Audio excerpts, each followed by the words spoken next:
Welcome to the latest Cryptoverse Roundup, where we serve the latest, juiciest bits from the digital currency world.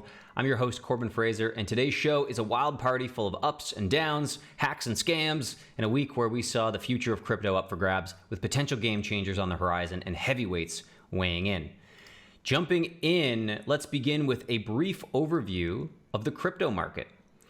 Well, it looks like Bitcoin's still the kingpin, as blockchain-centered.net's altcoin season index is currently sitting at 24 squarely in Bitcoin season. Essentially, if 75% of the top 50 coins outperform Bitcoin over the last 90 days, aka season, it is considered altcoin season. And for now, at least, it's the dead winter in the altcoin realm. Zooming out with a look at the historical chart, we can see that after the FTX and Terra meltdowns of 2022, it was Bitcoin season all the way to late 2023. That's when altcoins had an epic run that peaked in January of this year. But since then, it's been pretty much down only for alts, with the dead cat bounce in July up to 46 on the index. So yeah, it's been max pain for altcoin holders over the last few years. But you know what they say, the time to buy is when there's blood in the streets. And next up, we've got an update from Japan's equivalent of Michael Saylor's MicroStrategy, which is called MetaPlanet. So the publicly traded blockchain company just wrapped up a 1 billion yen, or $6.4 million, Bitcoin buying spree, bringing their total holdings to 246 BTC. This Tokyo Stock Exchange listed company is swapping yen for Bitcoin to beef up their finances and outsmart Japan's economic woes. So if you see MetaPlanet stock jumping, it might be riding the Bitcoin wave.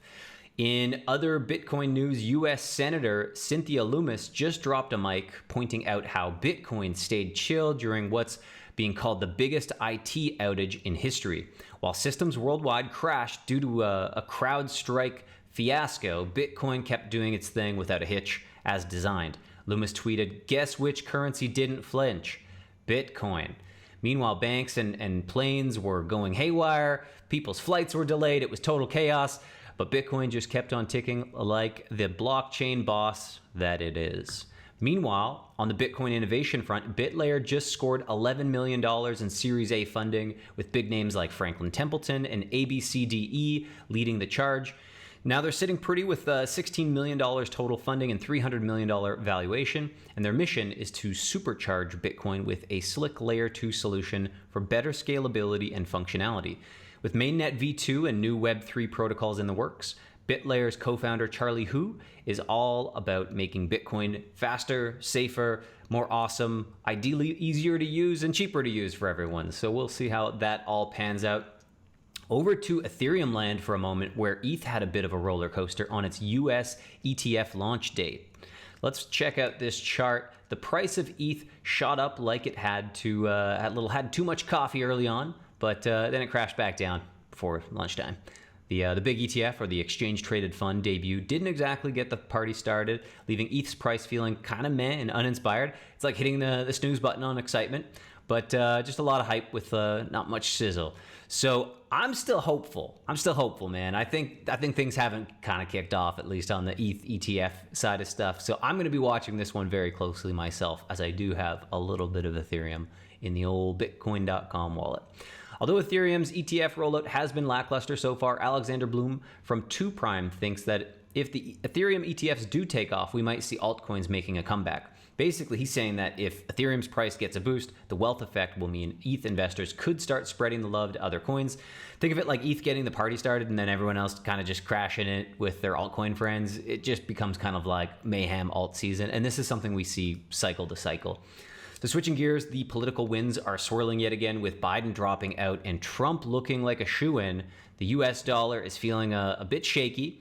Analysts say Trump might boost the dollar with tax cuts, but he's not exactly a fan of strong greenbacks. So the dollar's future is extremely unclear at the moment, and political drama is set to shake things up. We're going to be covering more stories like these over at Bitcoin.com news on a regular basis. So speaking of political drama, it's looking like this year's Bitcoin 2024 conference could become a center stage, as Kamala Harris, who is now front runner for the Democratic nomination after Biden finally dropped out, is reportedly thinking about crashing the conference, where Trump will, of course, be speaking as well. David Bailey from BTC Inc. or Bitcoin Magazine thinks it's a smart move for Harris to show up, as it could help her to win over some of the crypto crowd. Meanwhile, the people's president, Elon Musk, has just slapped some laser eyes on his profile pic, and now there are rumors that he too will be crashing the Bitcoin 2024 conference. Fox Business is hinting that if Musk shows up, the internet's head will explode. Folks, can we just stop here for a moment to reflect on the incredible rise of Bitcoin and crypto into the political scene in the last few months? It's been pretty wild to watch. So even 6 months ago, I don't think many observers expected the US presidential frontrunner to be headlining the Bitcoin conference. But now it looks like not only is that happening, but the Bitcoin world they might even get front row seats in like some sort of showdown between the two candidates, plus a potential cameo from the richest man in the world. So slowly, then all at once, folks. So next up, I have an important public service announcement for you on the dangers of sex. But first, I need to tell you about this week's fantastic sponsor, the Meme Games.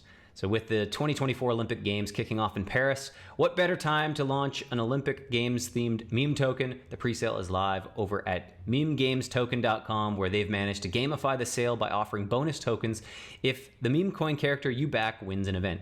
So check it out, memegamestoken.com. But please remember that investing in crypto is high risk, and meme coins sit at the pico top of that extreme risk curve. So please do your own research and meme responsibly. Thank you to the sponsors for that show, and back to the news. So let me tell you why sex is bad. It's terrible. And yet another failure of a centralized crypto exchange, aka SEX, CEX. We shorten it to SEX. It's funny. India-based Wazirx just got hit by a major security meltdown, losing a whopping $230 million to hackers.